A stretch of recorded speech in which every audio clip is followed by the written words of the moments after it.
pugilist, trying to ball up his puny fist at the Lord who was ruling this. What's amusing is God just laughs like, who is this? Stupid kids who persist in foolishness. It's only by God's power you exist. Now you declare war on the Lord when before you were born he formed you in the uterus. Look, our God is in the heavens and he does all that he pleases. He's established his king in Zion and his name is Jesus. This doesn't apply to all synergists, so just calm down when I make my appeal, but this is what I've noticed lately from people on YouTube and also synergists out in the world at times. So I've noticed a few consistent themes with synergists giving an apologetic for synergism and also giving an offensive attack against God's freedom in election. They get real somber and look into the camera and say things like, does limited atonement really have the heart of Jesus? Or they're more blunt and they say things like, God would be evil if he doesn't give grace to that person and gives grace to that person. Or they're even more blunt and say things like, the God of Calvinism is a wicked and evil tyrant. Why would this be the case? Why do synergists have this mindset that God would be evil for giving someone grace and not giving someone else grace?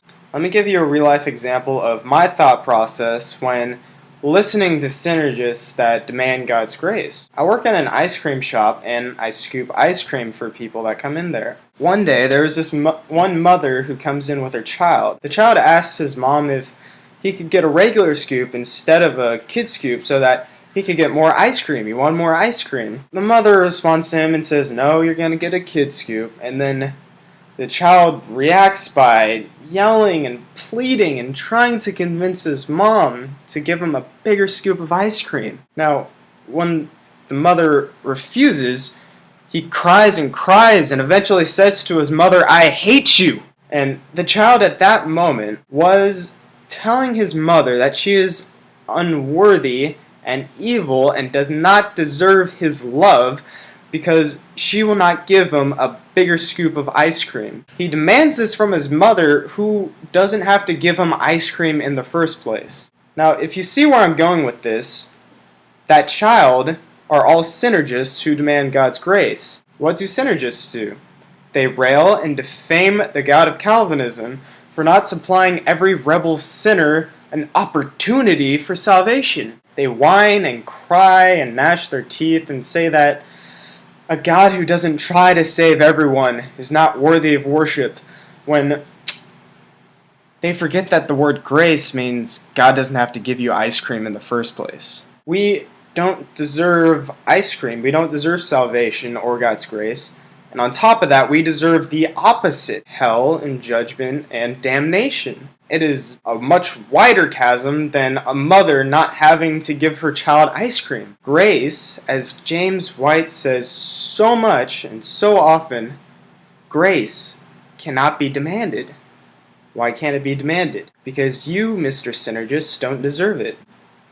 And so saying that God must give to everyone what they don't deserve is nonsense and undermines the entire work of redemption in the Scriptures. God saves us in spite of our decisions, and God saves us in spite of our works.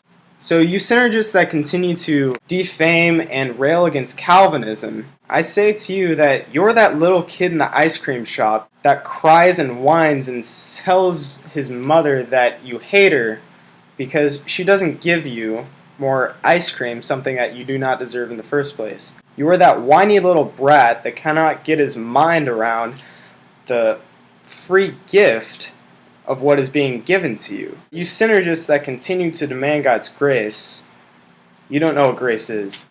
Jesus the Christ lands, this is preeminent, he originates the right stance. Impossible for him to fail, no, there's not even a slight chance. Constructor and conductor, leaving them in amazing, saying, what manner of man is this, that even the winds and waves obey him? From his purpose of election, in the birth to our perfection, he has ordained it and he decrees it works by his direction. He never will suffer defeat, he's precisely the truth and the life and the way. So even when he died, they never took his life, but he gave us life. Sin served as ultimate ends. You might not hear it from your favorite pastor, but he made it wicked for the day of disaster. Sinners unacquainted with the way of the master, we have to explain what is plain in the chapters. He's sovereign over creation and sovereign hovering over salvation, including reprobation, regeneration. I wouldn't want to say this if it wasn't based on his revelation.